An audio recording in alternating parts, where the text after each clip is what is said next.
பரமபதம் அடைந்தார். பின்னர் இளையாழ்வாரும் கோவிந்த பெருமாளும் தங்களின் கல்வியில் மேன்மையுற ஒன்றாக குருகுலவாசம் செய்த திருத்தலமே திருப்புட்குழி.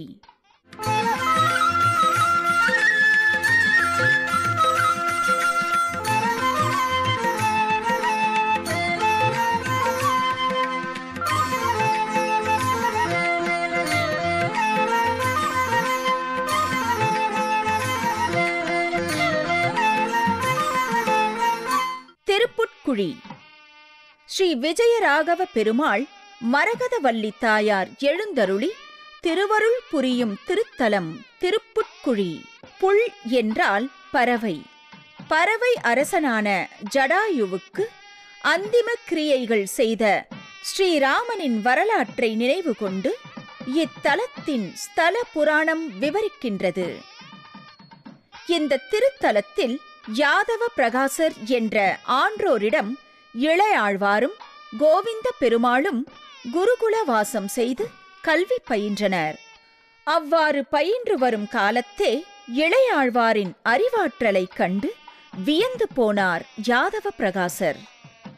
சில சமயங்களில் தன் குரு யாதவ பிரகாசர் சொல்லும் கருத்துக்கள் மாற்றி அமைந்துள்ளதைக் கண்டு வேத வாக்கியங்களின் உண்மை பொருளை சரியான ஆதாரங்களுடன் எடுத்துரைத்தார் இளையாழ்வார். குருவை மிஞ்சிய சீடராய் இளையாழ்வார் வளர்ந்து வருவதைக் கண்டு மனம் பொறுக்க முடியாத யாதவ பிரகாசர் அவரை தீர்த்துவிட எண்ணி விந்தியமலை யாத்திரைக்கு ஏற்பாடு செய்தார். தனக்கு உகந்த சீடர்களிடம் விந்தியமலை காட்டிலே கங்கை நதியிலே இளையாழ்வாரை கொன்றுவிட திட்டம் தீட்டி பேசிக் கொண்டிருந்ததை மறைந்து நின்று கேட்டுக்கொண்டிருந்தார் இளையாழ்வாரின் தம்பியான கோவிந்த பெருமாள். விந்திய மலைக்காடுகளில் அனைவரும் பிரயாணம் செய்யும் பொழுது தக்க சமயம் பார்த்து கோவிந்த பெருமாள் அண்ணன் இளையாழ்வாரிடம் அவருக்கு நிகழவிருக்கும் பேராபத்தை உணர்த்தி பின்னர் யாதவ பிரகாசரிடமிருந்து பிரித்து தப்பிக்க வழி செய்தார்.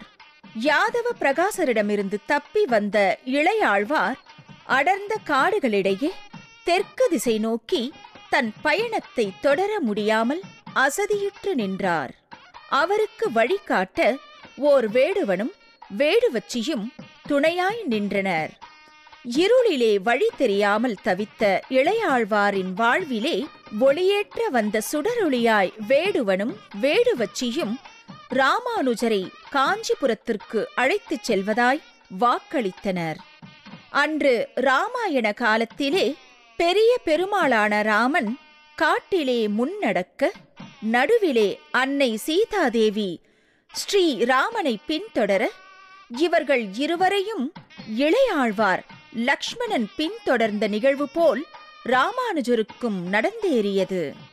ராமானுஜரை காக்க வந்த வேடுவனும் வேடுவச்சியும் முன் செல்ல விந்திய மலைக்காடுகள் வழியே இளையாழ்வார் பின்தொடர்ந்தார். திருக்கச்சி தேவ பெருமாளே வேடுவனாகவும் பெருந்தேவி தாயாரே வேடுவிச்சியாகவும் வந்து இளையாழ்வாரை காத்து இரவோடு இரவாக காஞ்சிபுர எல்லையிலே சேர்த்தனர் என்கிறது குரு பரம்பரை நூல். அவ்வாறு காஞ்சிபுர எல்லையிலே ராமானுஜர் வந்து சேர்ந்த இடம்தான் சாலை கிணறு என்று தற்போது அழைக்கப்படுகிறது. பின்னர் தன்னை காத்தவன் பேரருளாளன் வரதனே என்று தெளிவுபட தெரிந்த ராமானுஜர் காஞ்சியிலேயே வாழ்ந்து கொண்டு சாலை கிணற்றிலிருந்து அனுதினமும் வரதனுக்கு தீர்த்த கைங்கரியம் செய்து வாழ்ந்து வந்தார். அவ்வாறு வாழ்ந்து வரும்போது திருக்கச்சி நம்பிகளிடம் அன்பு கொண்டு அவரை தன் மானசீக குருவாக ஏற்றுக்கொண்டார் ராமானுஜர். திருக்கச்சி நம்பிகளின் வேண்டுகோளுக்கு இணங்க ராமானுஜர் காஞ்சி தேவ பெருமாளுக்கு தீர்த்த கைங்கரியம் செய்து கொண்டு வரதராஜ பெருமாள் சந்நிதியின் கிழக்கு கோபுர வாயில் அருகே தன் மனைவி தஞ்சமாம்பாளுடன் வாழ்ந்து வந்தார். உடையவர் திருமாளிகை என்னும் திருநாமத்துடன் ராமானுஜர் வாழ்ந்த இல்லமானது இன்றும் புதுப்பொலிவுடன் விளங்குவதை நாம் காணலாம். ஜெய ஜெய ராமானுஜா, ஜெய ஜெய ராமானுஜா, ஜெய ஜெய ராமானுஜா, ஜெய ஜெய ராமானுஜா. அந்த இளையாழ்வார் குருவாக ஏற்றுக்கொண்ட காஞ்சி பூர்ணர் என்று அன்போடு அழைக்கப்பட்ட திருக்கட்சி நம்பிகள் அவதாரம் செய்த திருத்தலம் பூந்தமல்லி.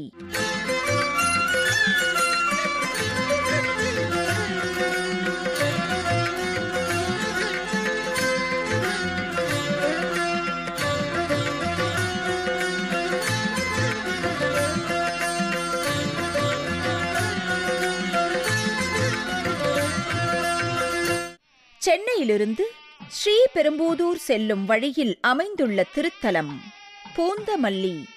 இந்த திருத்தலத்தில் சோபகிருது வருடம் மாசி மாதம் மிருகசீரிஷ நட்சத்திரத்தில் கிபி 1004 அவதரித்தவரே கஜேந்திரதாசர் என்னும் திருக்கட்சி நம்பிகள்.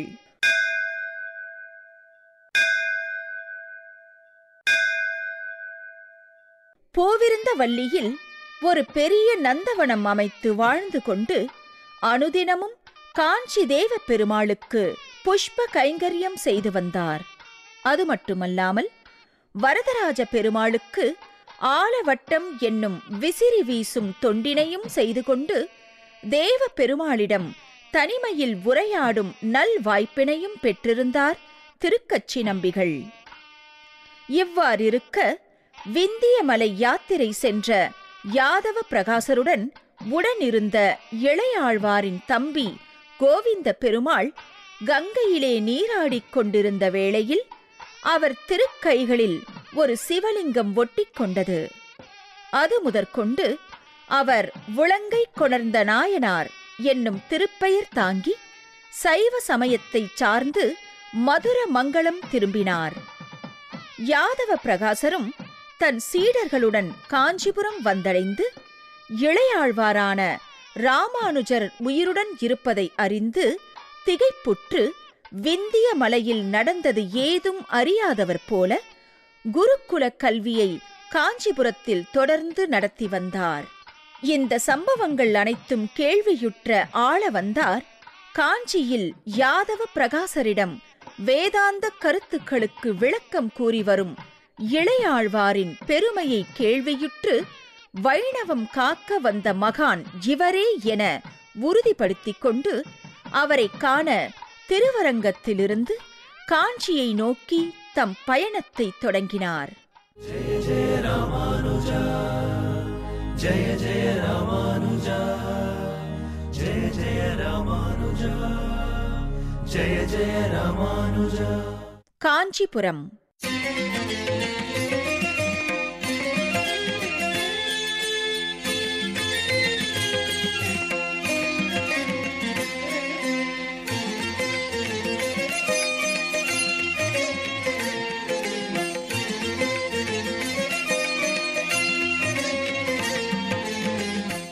நகரேஷு காஞ்சி என்பார்கள். அயோத்தியா, மதுரா, மாயா, காசி, காஞ்சி, அவந்திகா, பூரி, துவாரகா ஆகிய புண்ணிய ஸ்தலங்களில் ஒன்றாக நம் தமிழகத்தில் அமைந்துள்ள காஞ்சியும் விளங்குகிறது.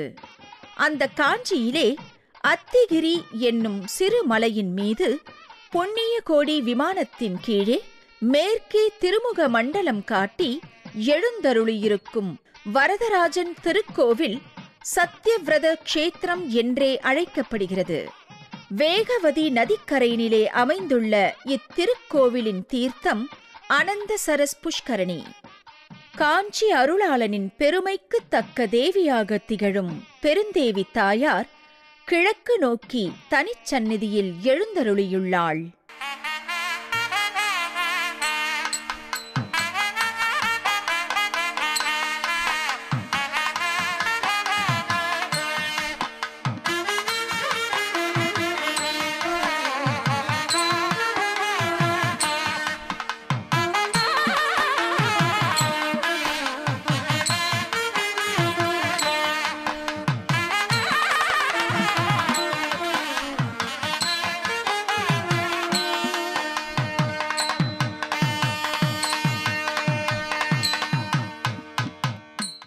கரிய மாணிக்கப் பெருமாள் சந்நிதி, வரதராஜர் திருக்கோவில். ராமானுஜரைக் காண திருவரங்கத்திலிருந்து புறப்பட்ட ஆளவந்தார் திருக்கட்சி நம்பிகளின் துணையுடன் காஞ்சி பெருந்தேவி தாயாரையும் வரதராஜனையும் வணங்கி பின் பிரகாரங்கள் வழியே வலம் வரும் வேளையில் யாதவ பிரகாசர் தம் சீடர்களுடன் வருவதைக் கண்டார் ஆளவந்தார். பின் திருக்கட்சி நம்பிகள் கரிய மாணிக்கப் பெருமாள் சந்நிதியிலிருந்து கொண்டு ஆளவந்தாருக்கு ராமானுஜரை அடையாளம் காட்டினார்.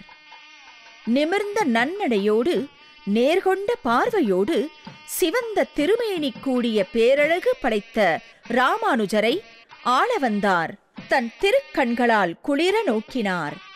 இந்த வைணவ சித்தாந்தத்தை காக்க வந்த முதல்வன் இவரே என வாழ்த்தி அவரை சந்திக்காமலேயே திருவரங்கம் திரும்பினார் ஆளவந்தார். பின் தன் சீடர்களான பெரிய நம்பிகள், பெரிய திருமலை நம்பிகள், திருக்கோட்டியூர் நம்பிகள், திருமாலையாண்டான் மற்றும் திருவரங்கப் பெருமாள் அரையர் ஆகியோரை அழைத்து ராமானுஜருக்கு வழிகாட்டிகளாக இருந்து வைணவம் தழைத்திட வழிவகை செய்திட வேண்டும் என்று பணித்தார் ஆளவந்தார். அதன்படி பெரிய நம்பிகளை ராமானுஜருக்கு பஞ்ச சம்ஸ்காரம் என்னும் ஐம்பெரும் சடங்கை செய்யும்படியும், பெரிய திருமலை நம்பிகளிடம் ராமாயணத்தின் தேர்ந்த பொருளை உபதேசிக்கும்படியும், திருக்கோட்டியூர் நம்பிகளிடத்தில் சரம ஸ்லோகத்தின் பொருளை உபதேசிக்கும்படியும், திருமாலையாண்டானை அழைத்து நம்மாழ்வாரின் திருவாய்மொழியின் அர்த்த விசேஷங்களை உரைக்கும்படியும், திருவரங்கப் பெருமாள் அரையரிடம் ஆளவந்தாரின் திருவுள்ள கருத்திற்கேற்ப திருவரங்கன் கைங்கரியம் செவ்வனே நடத்த வழிவகை செய்ய வேண்டும் என்றும் அனைவருக்கும் ராமானுஜருடன் உடனிருந்து தொண்டாற்ற பணித்தார் ஆளவந்தார். அதன் பின்பு தமது பாட்டனார் ஸ்ரீமன் நாதமுனிகள் வாயிலாக தமக்கு கிடைத்த பெருஞ்செல்வமான பவிஷ்யதாச்சாரியார் விக்கிரகத்தை திருக்கோட்டியூர் நம்பிகளிடம் அளித்து திருவரங்கனை தியானித்தவாறு பரமபதமடைந்தார் ஆளவந்தார். பெரிய நம்பிகள் தாமே காஞ்சிக்கு நேரில் சென்று ராமானுஜரை திருவரங்கத்துக்கு அழைத்து வருவதற்குள் ஆளவந்தாரின் சரம திருமேனி வட காவிரிக்கரையில் திருக்கரம்பன் படித்துறையில் ஆளவந்தாரின் சீடர்களால் திருப்பள்ளிப்படுத்தப்பட்டது. ஆயினும் ஆளவந்தாரின் 3 விரல்கள் மடங்கி இருந்ததன் காரணத்தை சீடர்கள் வாயிலாக அறிந்த ராமானுஜர் அவரின் மனக்குறைகளை தாமே பூர்த்தி செய்வதாக சத்தியம் செய்தார். அதாவது 1. வேத வியாசர் பராசர மகரிஷிகளுக்கு நன்றி கடன் செலுத்துவது. 2. நம்மாழ்வாருக்கு நன்றி செலுத்துவது. 3. வேத வியாசர் இயற்றிய பிரம்மசூத்திரத்திற்கு விளக்கவுரை எழுதுவது. இந்த 3 குறைகளை ராமானுஜர் தாம் நிறைவேற்றுவதாக உறுதி பூண்டவுடன் ஆளவந்தாரின் மடங்கி இருந்த 3 விரல்களும் நிமிர்ந்தன. பின்பு ஆச்சாரியார் ஆளவந்தாரை பிரிந்த துக்கத்தின் வாயிலாக திருவரங்கனை தரிசிக்காது காஞ்சி திரும்பினார் ராமானுஜர். போனகம் செய்த சேடம். ஒரு நாள் திருக்கட்சி நம்பிகளை தம் இல்லத்திற்கு வந்து உணவருந்தி செல்ல வேண்டும் என்று வேண்டினார் ராமானுஜர். திருக்கட்சி நம்பிகளும் சற்றே தயங்கி பின்னர் ஒப்புக்கொண்டார். அன்றைய தினம் திருக்கட்சி நம்பிகள் காஞ்சி வரதராஜ பெருமாளுக்கு செய்த கைங்கரியங்களில் சற்றே தாமதம் ஏற்பட குறித்த நேரத்தில் ராமானுஜர் இல்லத்திற்கு செல்ல முடியவில்லை. அதே சமயம் திருக்கட்சி நம்பிகளின் வரவை எதிர்பார்த்து இல்லத்தில் காத்திருந்த ராமானுஜரும் அவரை அழைத்து வர தெற்கு மாட வீதி வழியாக செல்ல திருக்கட்சி நம்பிகளோ வடக்கு மாட வீதியாக புறப்பட்டு கிழக்கு கோபுர வாயிலுக்கு அருகில் உள்ள ராமானுஜரின் இல்லத்தை அடைந்தார். பின்னர் தஞ்சமாம்பாள் திருக்கட்சி நம்பிகள் வர்ணத்திலே தாழ்ந்தவர் என்று கருதி அவரை தன் இல்லத்து இடைக்கழியிலேயே அமர்த்தி உணவளித்தார். திருக்கட்சி நம்பிகளும் மறுமொழி உரைக்காது உணவருந்திய பின் மீண்டும் தெற்கு மாட வீதி வழியாக வரதராஜ பெருமாள் சந்நிதியை அடைந்தார். திருக்கோவிலில் திருக்கட்சி நம்பிகளை காணாது தவித்த ராமானுஜர் தம் இல்லம் நோக்கி திரும்பி வந்தார். அது சமயம் ராமானுஜரின் மனைவி தஞ்சமாம்பாள் தலைக்கு நீராடி வீட்டை நீரால் சுத்தம் செய்து திருக்கட்சி நம்பிகள் உணவருந்திய இலையை தண்டத்தால் தள்ளிவிட்டார். இந்த நிகழ்வைக் கண்டு மனம் பொறுக்காத ராமானுஜர் தஞ்சமாம்பாளை கடிந்து கொண்டு பின்னர் திருக்கோவிலுக்குச் சென்று திருக்கட்சி நம்பிகளிடத்தில் தன் மனைவி செய்த தவறுக்கு மன்னிப்பும் வேண்டினார். தான் மானசீக குருவாக ஏற்ற திருக்கட்சி நம்பிகள் உண்ட சேடத்தை, அதாவது மீதியை தாம் உண்ணாமல் போனதை நினைத்து மிகவும் வருந்தினார் ராமானுஜர். இந்த நிகழ்வே ராமானுஜர் துறவறம் மேற்கொள்ள முதற் காரணமாய் அமைந்தது எனலாம்.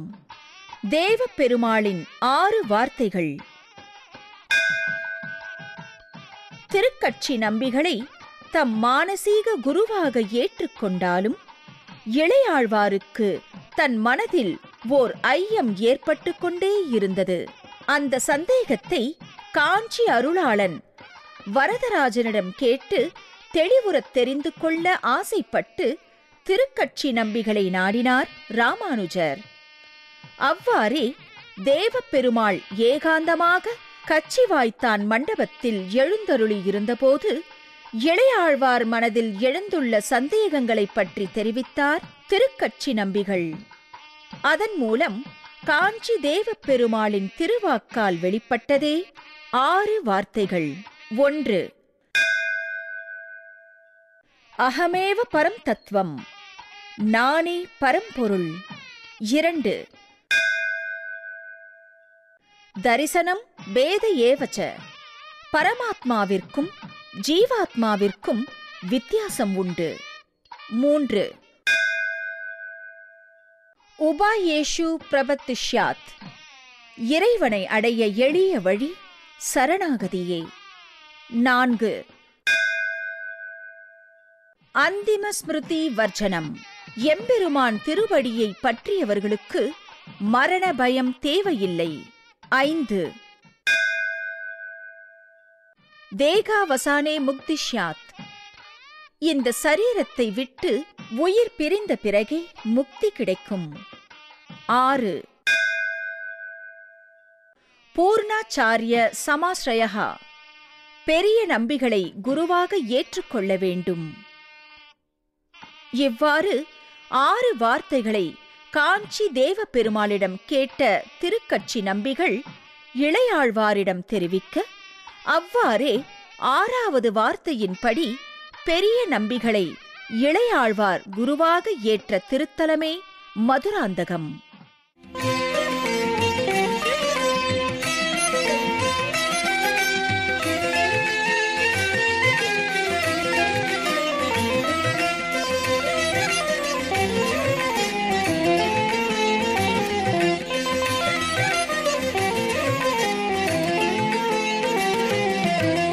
சென்னையிலிருந்து தெற்கு நோக்கி பயணித்தால் சுமார் 100 கிலோமீட்டர் தூரத்தில் அமைந்துள்ளதே மதுராந்தகம் திருத்தலம். ஏரி காத்த ராமன் திருக்கோவில் என்றே இந்நாளில் வழங்கப்படுகிறது. கருணாகர பெருமாள் ஜனகவல்லி தாயாருடன் எழுந்தருளியிருக்கும் திருத்தலம். இங்குள்ள பெரிய ஏரி உடையும் அபாயம் இருந்த காலத்தே ராமன் தன் தம்பி லக்ஷ்மணனோடு ஏரியை காத்ததால் ஏரி காத்த ராமன் என்று அழைக்கப்பட்டார். இந்த திருக்கோவிலில் அமைந்துள்ள மகிழ மரத்தின் அடியில் பெரிய நம்பிகள் இளையாழ்வாரை தன் சீடனாக ஏற்றுக்கொண்டார். பஞ்ச சம்ஸ்காரம் என்னும் ஐஞ்சீர் சடங்கை நடத்தி வைத்து ராமானுஜதாசன் என்னும் தாசிய நாமத்தையும் சூட்டி 12 திருமண் காப்புகளையும் ராமானுஜருக்கு அணிவித்து மகிழ்ந்தார் பெரிய நம்பிகள். பின்பு பெரிய நம்பிகளும் ராமானுஜரும் காஞ்சிக்கு புறப்பட்டு கிழக்கு மாட வீதியில் வாழ்ந்து வந்தனர். அன்று காஞ்சியிலே ராமானுஜர் வாழ்ந்த இல்லம் இன்றளவும் உடையவர் திருமாளிகை என்ற திருப்பெயர் தாங்கி விளங்கி வருகிறது. இந்த திருமாளிகை வாசலில் ஒரு பெரிய கிணறு உள்ளது. ஒரு நாள் ராமானுஜரின் மனைவி தஞ்சமாம்பாளும் பெரிய நம்பிகளின் மனைவி விஜயாம்பாளும் கிணற்றில் நீர் எடுக்கும் போது ஏற்பட்ட பிணக்கால் மனம் வருந்திய பெரிய நம்பிகள் ராமானுஜரிடத்தில் ஏதும் தெரிவிக்காமல் தன் மனைவியுடன் ஸ்ரீரங்கம் சென்று விட்டார். தன் குருவின் மனைவியினிடத்தில் தஞ்சமாம்பாள் நடந்து கொண்ட விதத்தை அறிந்து சற்றும் மனம் பொறுக்காத ராமானுஜர் துறவரம் மேற்கொள்ள முடிவெடுத்தார். ஏற்கனவே திருக்கட்சி நம்பிகளிடம் பாராபட்சமாக நடந்து கொண்டு உணவளித்தது, பசியென்று வந்தவருக்கு உணவளிக்காமல் இருந்தது போன்றவற்றோடு மூன்றாவதான பெரிய நம்பிகளின் மனைவியிடத்தில் கடும் வார்த்தைகளைக் கொண்டு ஏசியது ஆகிய காரணங்களால் தன் மனைவி தஞ்சமாம்பாளை பிரிந்து காஞ்சி அனந்தசரஸ் திருக்குளத்தில் மூழ்கி எழுந்து சந்நியாசம் மேற்கொண்டார் ராமானுஜர்.